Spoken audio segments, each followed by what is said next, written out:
बिस्मिल्लाहिर्रहमानिर्रहीम। अस्सलाम वालेकुम नादरीन, आप यूट्यूब चैनल देख रहे हैं। मैं इमरान खान। नादरीन, बड़े लंबे अरसे के बाद पाकिस्तान की एस्टेब्लिशमेंट को एक मरतबा फिर बड़ी खौफनाक शिकस्त हुई है और बड़ा मज़ा आया। मज़ा इसलिए आता है कि जब जब पाकिस्तान की एस्टेब्लिशमेंट को शिकस्त होती है तो पाकिस्तान जीतता है, पाकिस्तान के अवाम जीतते हैं। मिशन नूर के खिलाफ पाकिस्तान की एजेंसियों ने, इंटेलिजेंस ने, ये एस्टेब्लिशमेंट ने बड़ा जोर लगाया। ये रात भर बैठे रहे, कभी इस मौलवी को उठा, कभी उसको उठा। अभी भी मेरी इत्तला के मुताबिक कुछ मजहबी सियासी जमातों पर दबाव डाला जा रहा है कि आप अपने सोशल मीडिया के जरिए से अटैक कर दें और ये एक फतवे लेके आप इन पे चढ़ जाएं और अब आप इनको ताने दें और इनके ऊपर चढ़ाई करें। लेकिन पाकिस्तान तहरीक इंसाफ के लोग हों या आम पाकिस्तानी हों, वैसे ये आम पाकिस्तानियों का मिशन था। मिशन नूर के नाम से उन्होंने इसको शुरू किया और नूर जो है वो अल्लाह के नामों में से एक नाम है और मेरे अल्लाह ने इसका कुरान पाक में जिक्र भी किया और सूरह नूर भी है। तो किसी आदमी ने अगर कोई 100, 50 या 150 साल पहले कोई हरकत की है तो उस हरकत की बुनियाद के ऊपर ये अल्लाह का नाम नहीं चुरा सकता कोई। तो मिशन नूर जो है वो मुकम्मल हुआ, उसका पहला मरहला, और उसमें पाकिस्तानियों ने अजान दी और बहुत बड़े पैमाने पर, बहुत बड़े पैमाने पर, यानी हर तरफ अजान ही सुनाई दे रही है। यानी मैं जब अजान देने के लिए गया मेरे घर के अकबी हिस्से में, मैंने वहां जाकर अजान दी और मैंने वीडियो पोस्ट की तो तब तक मैंने देखा नहीं था कि सोशल मीडिया पे चल क्या रहा है। अब आप टिकटॉक खोलें तो आजान है, आप एक्स को खोलें आजान है, यूट्यूब को खोलें आजान है, फेसबुक को खोलें आजान है। आज पाकिस्तानियों ने अपने रब को बहुत पुकारा, बहुत पुकारा, जालिम हुक्मरानों के खिलाफ पुकारा है। हजारों वीडियोस अब तक आ चुकी हैं। हमारे जो व्हाट्सएप हैं वो चौक होते जा रहे हैं। लोग वीडियोस भेज रहे हैं और कह रहे हैं जी हमारी वीडियो भी आप लगाएं, हमारी वीडियो भी आप लोगों को दिखाएं। बेशुमार वीडियोस अभी तक सोशल मीडिया पे वायरल हो गई और बहुत सारी ऐसी हैं जिनको हम पोस्ट नहीं कर पा रहे, बता नहीं पा रहे। बड़े पैमाने पे लोगों ने आजानें दी हैं और हर एक की एक अलग कैफियत थी आजान देते हुए, क्योंकि इस जालिम रजीम ने लोगों को बहुत मारा है, बड़ा नुकसान पहुंचाया है, लोगों के दिल दुखाए हैं, लोगों के दिल तोड़े हैं, पाकिस्तान का सत्यानाश करके रख दिया। एक हंसते खेलते चलते चलाते मुल्क का बेड़ा गर्क किया चंद जर्नैलों की ख्वाहिशों ने। जनरल बाजवा को एक्सटेंशन चाहिए थी, उसने तबाह बर्बाद कर दिया। आज जो मिलिट्री एस्टेब्लिशमेंट है, आसिम मुनीर साहब, वो जिस तरीके से मुल्क चला रहे हैं, जैसे उन्होंने कंट्रोल किया हुआ है, ये बेड़ा ही गर्क है। अब इससे आगे अब मजीद तबाही है। हम बेहतरी की तरफ नहीं जा रहे, बर्बादी की तरफ जा रहे हैं। और जितना हम बर्बादी की तरफ बढ़ते चले जाते हैं, ये जितने भी बेनिफिशरीज हैं जो इस वक्त इक्तदार में जबरदस्ती बिठाए गए हैं, ये बिला वजह आकर दावे करना शुरू हो जाते हैं कि जनाब हम बेहतर हो रहे हैं। मैं आदादो शुमार के साथ आपको बताता रहता हूं कि इन्होंने किस लेवल का बेड़ा गर्क किया है और वो अब ठीक नहीं हो रहा। हजारों वीडियोस नाज़रीन आ चुकी हैं। एक बदतरीन शिकस्त हुई है पाकिस्तान की मिलिट्री एस्टेब्लिशमेंट को पाकिस्तानी अवाम के हाथों।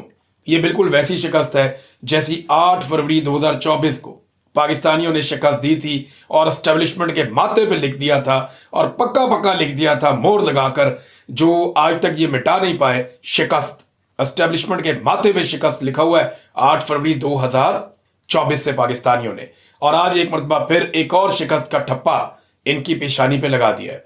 8 फरवरी बिल्कुल माहौल वही लग रहा था। देखिए ना, ये पुरअमन कौम की निशानी है।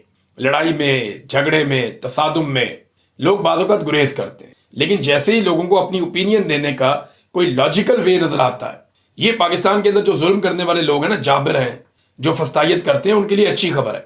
और उनके लिए अच्छी खबर यह है कि जब चाहें वो पीछे वापस आ सकते हैं, वो अपना किबला दुरुस्त कर लें, क्योंकि अभी तक पाकिस्तानी अमन के रास्ते पे ही चलना चाहते हैं। आज भी पाकिस्तानियों ने अपनी सोच बता दी है। आज भी पाकिस्तान की हर गली में, मोहल्ले में, छतों पे, हर जगह पे हमें अजान की आवाज आ रही थी। मुझे पाकिस्तान से लोगों ने टेलीफोन कर करके वो बातें बताई हैं, ऐसे ऐसे मनाजिर बताए हैं कि मैं हैरान हो गया हूं। मुझे तवक्को नहीं थी कि इस लेवल पे, इतने बड़े पैमाने पे पाकिस्तानी जो है वो आजान देंगे। अल्लाह अकबर, अल्लाह अकबर। अल्लाह सबसे बड़ा है, अल्लाह सबसे बड़ा है। अल्लाह को पुकारा लोगों ने। अल्लाह रब्बुल इज्जत लोगों की तकालीफ आसान करता है, उन्हें सब्र देता है, उन्हें हिम्मत देता है और फिर उन्हें फतह देता है। और अल्लाह रब्बुल इज्जत की जानिब से ही सब कुछ है। जिंदगी, मौत, रिज़्क, खुशियां, बुलंदी, फतह, हर चीज अल्लाह रब्बुल इज्जत देता है। और मेरा रब जो है वो यहां पे लोगों की इतनी बड़ी तादाद में, करोड़ों लोगों ने आवाज उठाई है। मेरा रब ना सुने ये तो मुमकिन ही नहीं है, हो ही नहीं सकता कि मेरा रब ना सुने। वो तो सुनने वाला है, प्यार करने वाला है।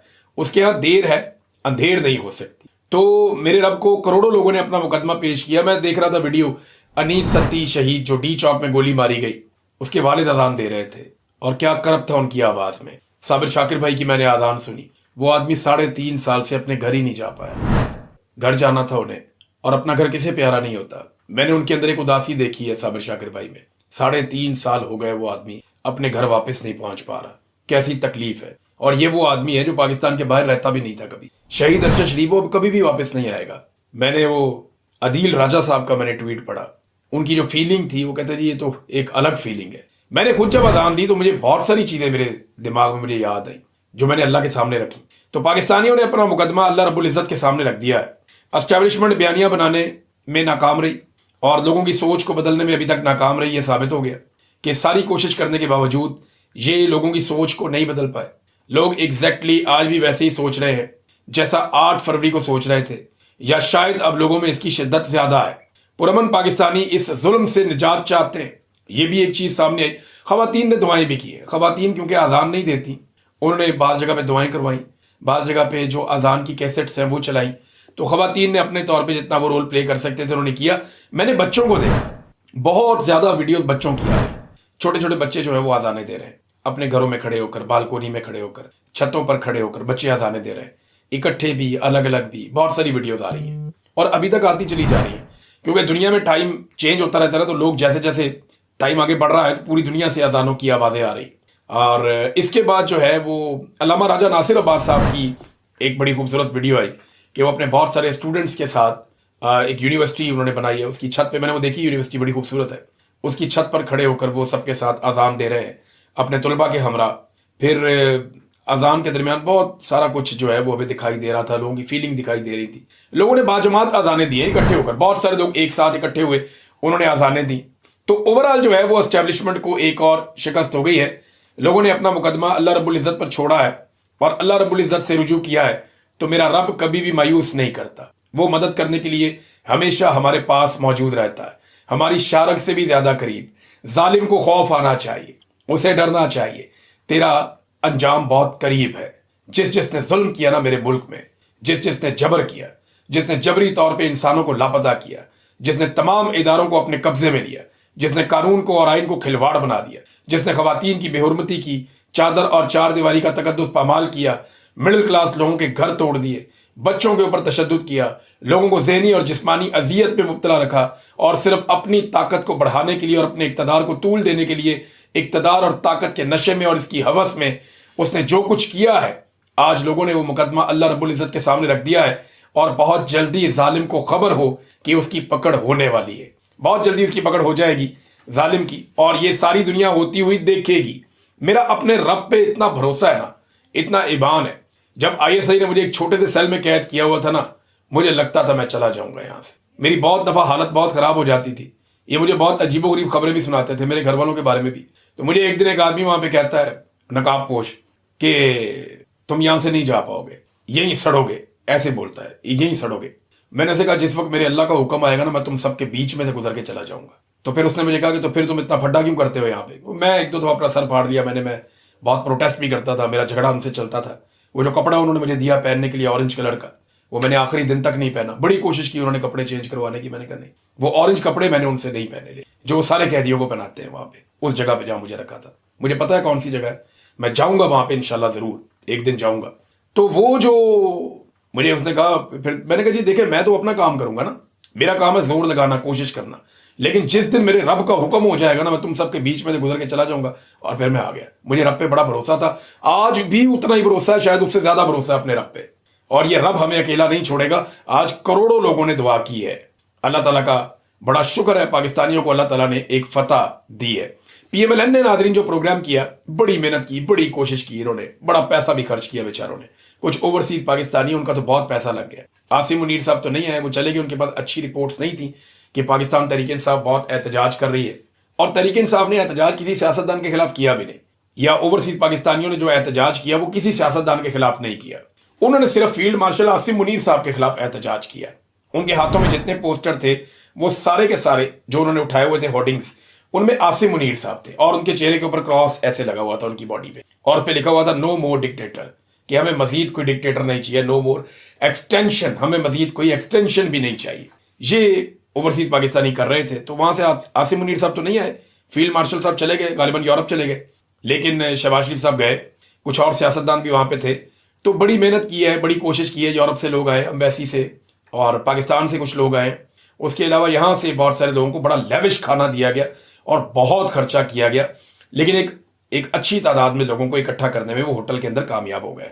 लेकिन हुआ ये कि पाकिस्तान तहरीक इंसाफ के लोग भी बड़ी तादाद में आ गए, उन्होंने आके होटल के चारों तरफ एहतजाज शुरू कर दिया, तो अंदर घुसने का इनको जगह ही ना मिले, तो शहबाज शरीफ वगैरह को और इनकी कंपनी को, जो जितने भी लोग थे, इन सारों को होटल के अंदर घुसाया गया फायर एग्जिट से, और इनको सिक्योरिटी देने के लिए डिफरेंट किस्म की वहां पे फोर्सेस मौजूद थी। 4 या 5 डिफरेंट किस्म की फोर्सेस जो लोग अंदर गए उन्होंने बताया कि वहां पे मौजूद थी, और अंदर भी बहुत ज्यादा सिक्योरिटी थी कि कोई ऐसा वाकया ना हो जाए जिससे कोई नया मसला खड़ा हो जाए। बहरहाल शहबाज शरीफ साहब की अब एक इतला ये आ रही है कि अमेरिका में शायद ट्रंप से मुलाकात होगी पीर वाले दिन। ये एक बड़ा टफ काम है शहबाज शरीफ के लिए, क्योंकि डोनाल्ड ट्रंप को आप प्रिडिक्ट नहीं कर सकते, वो किसी वक्त कुछ भी कर सकता है। लेकिन चले ये मुलाकात होती है तो फिर देखते हैं। बहरहाल ये वजीर आजम तो जाली है, मैंडेट भी जाली है, जो ये कार्रवाई करेगा वो भी जाली है। अब अगर कोई आदमी 2 नंबर तरीके से आके एक सीट पे बैठ जाए और वहां पे आप बैठ के कोई भी काम करें, तो वो काम भी जो है वो 2 नंबर आदमी ने किया ना, 1 नंबर आदमी ने तो नहीं किया।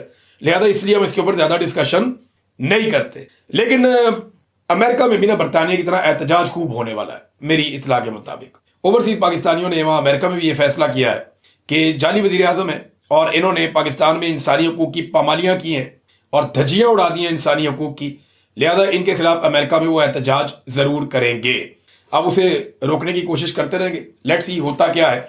अगली खबर नाजरीन ये है कि पाकिस्तानी टीम को इंडिया के साथ मैच खेलना है आज के दिन में। अब ये जो मैच है इसके लिए पाकिस्तानी टीम को मोटिवेशनल स्पीकर, ये वो आदमी होता है जो मोटिवेशन थोड़ा सा जरा उठाता है, टीम को हौसला देता है, हिम्मत बंधाता है, एक ऐसे आदमी की खिदमत दी गई है। ये खबर चली, ये इनको लाल टोपी को बुलाए ना, मोटिवेशन दे इनको। अब बहुत बड़ा मोटिवेशनल स्पीकर है, बुलाएं उसको। मुफ्ती मुनीब साहब को बुला रहे हैं, हमारे दोस्त हैं जावेद चौधरी साहब, उनसे मिलवा दें, वो शायद कोई इनको मोटिवेशन दे। और भाई इनको मोटिवेशन एक ही आदमी दे सकता है। इनको ले जाओ अडियाला जेल, ये काकूल एकेडमी में जाके इनको मोटिवेशन नहीं मिलनी। इनको अडियाला जेल लेकर जाओ, वहां जो आदमी बैठा हुआ उससे मिलाओ, फिर इनको मोटिवेशन मिलेगी, वरना नहीं मिलेगी। पहले याद है मुझे, वो हमीद राजा साहब ले गए थे एक दफा टीम को इमरान खान साहब से मिलवाने, तो टीम काफी मोटिवेट हुई थी। अब हालांकि वो पहले हार के आ गए थे, लेकिन इमरान खान साहब से मिलवाया, उन्होंने काफी मोटिवेट किया था अपनी टीम को। लेकिन अब अंदाजा करें यहां तक मामला पहुंच गया और इतने पतले हालात हो गए कि अब मोटिवेशनल स्पीकर की खिदमत हासिल करनी पड़ रही हैं। ये है जनाब पाकिस्तान के उस खेल की हालत जो पाकिस्तानी सबसे ज्यादा पसंद करते हैं। नादरीन, इंजीनियर मोहम्मद अली मिर्जा साहब के हवाले से उलमा इकराम के कुछ फतवे आए और अब क्लियरिटी के साथ बहुत कम उलमा जो है उन्होंने इस पर बात करना शुरू की है। दारुल इफ्ता से एक मेरे पास मौजूद है फतवा क्या, उनका एक स्टेटमेंट है। जावेद अहमद गामदी साहब का है, हाफिज सैयद मोहम्मद हैदर नकवी साहब का है, जामिया मस्जिद उस्मानिया रावलपिंडी से है, मौलाना तारिक मसूद साहब ने इसके ऊपर बात की है। ये फतावा तो नहीं है, लेकिन ये उलमा की राय है और ये अब लगातार आहिस्ता आहिस्ता आ रही है, जो ये बता रहे हैं कि इंजीनियर मोहम्मद अली मिर्जा साहब ने कोई तौहीन रिसालत नहीं की, उनके साथ ज्यादती हो रही है, मौलवी हजरात उनके साथ स्कोर सेटल कर रहे हैं, ये जुल्म है, ये गलत है। कल को अगर ये उलमा इकराम सोचे अगर उनके साथ कोई ऐसे कर दे तो फिर जो इंजीनियर साहब ने बात की है वो किसी को भी पसंद नहीं आ सकती। लेकिन उन्होंने बताया कि ये बात किसी और ने की है, उन्होंने खुद से वो बात नहीं की। ये बार बार सारे लोग यही कह रहे हैं कि जो बातें अबू जहल ने की थी वो बातें भी तारीख की किताबों में लिखी हुई है ना। अब इंजीनियर मोहम्मद अली मिर्जा साहब को टेक्निकली फंसाने की कोशिश की जा रही है, जो बड़ी सख्त ज्यादती है। उलमा ने बोलना शुरू किया, मैंने बहुत सारे उलमा से ना वैसे ही टेलीफोन पर रब्ता किया, मैंने पूछा, मैंने कहा जी आप मुझे बताएं, मुझे थोड़ा आगाह करें, मेरा इल्म इतना ज्यादा नहीं है, मैं दीनी इल्म में उतनी दस्तरस नहीं रखता, तो आप मुझे बताएं। तो मुझे ज्यादातर उलमा ने, ज्यादातर क्या 99% ने, एक आधे को छोड़ के, वो जो एक आधा है ना उसने भी ये नहीं कहा कि सजाए मौत दे दो, ये कर दो, वो कर दो, उसने भी मार्जिन कोई और लिया। लेकिन ज्यादा उलमा ने, तकरीबन सब ने मुझे ये कहा कि नहीं ये ज्यादती हो रही है। तो मैं उन सबसे गुजारिश करता हूं, किसी का नाम नहीं लेता, ना मैं किसी का नाम लूंगा, लेकिन सबसे मैं ये गुजारिश करता हूं कि अगर आपने सच बोलना है तो खुलकर बोले ना। मेरे साथ टेलीफोन पे सच बोलने का क्या फायदा, खुलकर बात करें, साफ बात करें कि भाई ये आदमी के ऊपर गुस्ताखी का गलत मुकदमा बना दिया, इसके साथ ज्यादती हो रही है। जो ज्यादती है उसको ज्यादती कहें आप, रब आपसे राजी हो जाएगा। अगर आप जुल्म को रोकने के लिए उलमा इकराम आगे नहीं आएंगे तो कौन आएगा। बहरहाल इस वक्त अली मोहम्मद अली मिर्जा साहब जो है इंजीनियर साहब, उनके साथ इस वक्त तो ज्यादती हो रही है, इसमें कोई दो राय नहीं है। आप सारे इख्तलाफात एक तरफ रखें, लेकिन ये गलत है जो उनके साथ हो रहा है।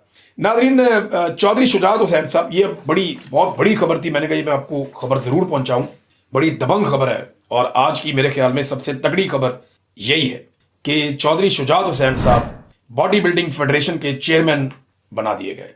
अब पाकिस्तान को कोई नहीं रोक सकता, क्योंकि चौधरी शुजात हुसैन अब बॉडी बिल्डिंग फेडरेशन के चेयरमैन बन गए।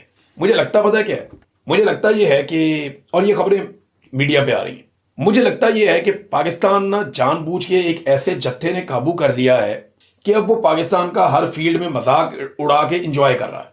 क्रिकेट के अंदर पाकिस्तान की दुर्गत बना के रख दी इन्होंने। बांग्लादेश से, वेस्ट इंडीज से पाकिस्तान हार रहा है, अफगानिस्तान के साथ मैच आपके फंस रहे हैं। ये बेड़ा गर्क किया वर्ल्ड क्लास टीम का, और ये शायद इंजॉय कर रहे हैं इसको। पीसीबी जितने खिलाड़ी बनाने हैं वो मोहसिन नकवी के बिल अदा कर रहा है, अंदाजा करें आप। उसके बाद अब बॉडी बिल्डिंग पाकिस्तान में बड़ा ये मकबूल खेल है, बहुत सारे नौजवान बॉडी बिल्डिंग करते हैं। तो उस फेडरेशन का, जिस बंदे की अपनी बॉडी खुद मूव नहीं कर सकता, वो जिसे अपनी बॉडी की मूवमेंट के लिए बहुत सारे सहारों की और मदद की जरूरत है, और अब से नहीं है, गुज़िश्ता चंद सालों से, अल्लाह ताला उन्हें सेहत अता फरमाए। मैं उनका मजाक नहीं उड़ा रहा, मैं बिल्कुल मजाक नहीं उड़ा रहा। मैं चौधरी शुजात हुसैन साहब का दिल से एहतराम करता हूं चंद वजूहात की बिना पे। उनमें बहुत सारी खसूसियात भी हैं जहां खराबियां होती हैं इंसानों में। वो बड़े मिलनसार आदमी हैं, बहुत सारी और पॉजिटिव चीजें भी हैं उनमें। लेकिन यार आपने खेल के साथ क्या मजाक किया? मैं चौधरी साहब का मजाक नहीं उड़ा रहा, लेकिन जो आदमी अपनी बॉडी को कैरी नहीं कर पा रहा उसको अपने बॉडी बिल्डिंग फेडरेशन का सदर ही बना दिया आपने पकड़ के। ये क्या करना चाह रहे हैं पाकिस्तान के साथ? क्या बेड़ा गर्क आप पाकिस्तान के साथ करना चाह रहे हैं? हर शोबे में पाकिस्तान का ये मजाक उड़वा रहे हैं। ऐसा लगता है कि दुश्मनों ने चीजों पे कब्जा कर लिया है और अब वो पाकिस्तान से दुश्मनी निकाल रहे हैं, जो बज़ाहिर अब दिखाई देता है जैसा लग रहा है। वेरी अनफॉर्चुनेट, बड़ी तकलीफ दे बात है ये। नाज़रीन, एक और चीज मैं आखिर में आपको आज बताऊं। आज आप शाम को हमारी टेलीथॉन जरूर देखिएगा। आज शाम पाकिस्तान टाइम के मुताबिक 7 बजे के करीब हम इसका आगाज करेंगे। बहुत सारे एक्सपर्ट और बहुत सारे लोग हमारे साथ मौजूद होंगे। हम उसमें क्रिकेट पे भी बात करेंगे। टेलीथॉन है तो हमें सैलाब मुतासरीन की मदद करनी है। मिशन नूर पे भी बात करेंगे, क्रिकेट पे भी बात करेंगे, पाकिस्तान के हालात हाजरा के मामला पे भी बात करेंगे, और टेलीथॉन में हमारी फंड रेजिंग भी जारी रहेगी ताकि मैक्सिमम किसानों तक और गरीबों तक मदद पहुंच सके। अब तक के लिए इतना ही। अपना ख्याल रखिएगा, अपने चैनल का भी। अल्लाह हाफ़िज़।